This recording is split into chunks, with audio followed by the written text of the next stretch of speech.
She gritted her teeth and pressed on, the muscles in her thighs hot and threatening to turn to loose rubber and then seize into a massive cramp. What is going on? Am I being punished? The cave opening shimmered in front of her and then appeared much closer than it had been previously. Inside, Mrs. Brown paced, hands on her hips. "I guess you took the long way around?" she demanded. Mrs. Brown had sent her a message that morning.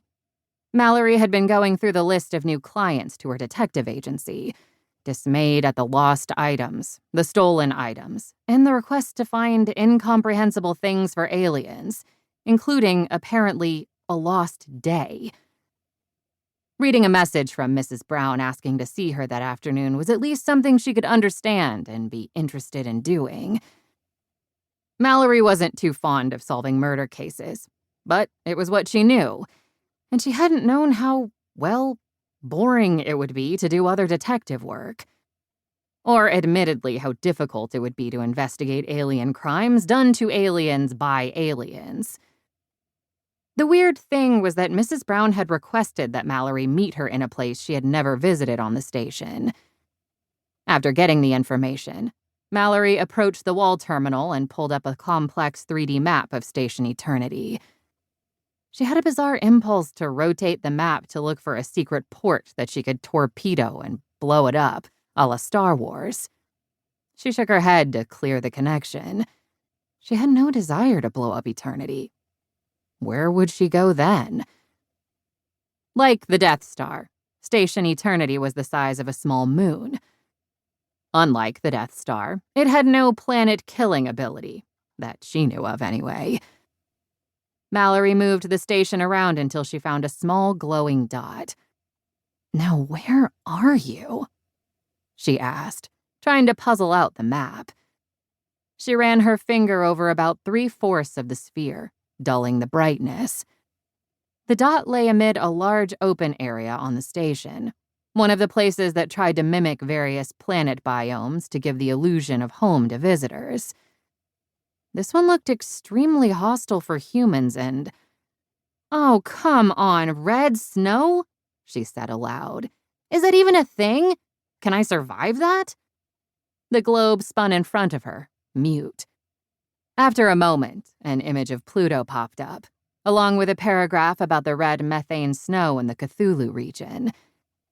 She shook her head. Methane atmosphere and red snow? I can't survive on Pluto. Another image popped up of a full-body protective suit. She rolled her eyes. A suit? She wasn't going into total vacuum or anything. Eternity wouldn't kill her. She grabbed a jacket and an oxygen breather from the closet by the door and headed out. Mallory put the last of her strength into galumphing through the snow to the cave. As she reached it, her legs gave out and she collapsed onto a dirt floor beside a campfire. Mrs. Brown strode over to her and stood above her head, looking down. She looked slightly ridiculous in a big puffy coat and a homemade knitted cap. "Well?" she asked. Panting, Mallory didn't move, just glad to be out of the wind. The fire's heat penetrated faster than a normal campfire would have, underscoring that, despite the exhaustion and the frigid temperatures, the station kept her as cold or as hot as it wanted to. She slowly sat up. "What do you mean?"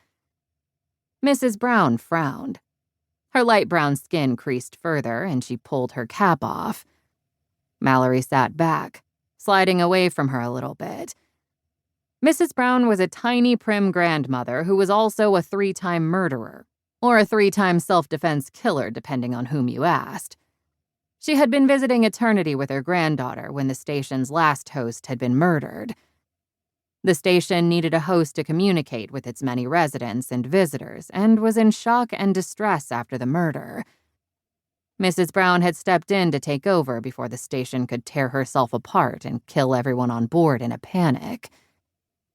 Mrs. Brown was always perfectly pleasant to Mallory, despite the two of them having a history, as Mrs. Brown liked to call it. She was polite and proper, and Mallory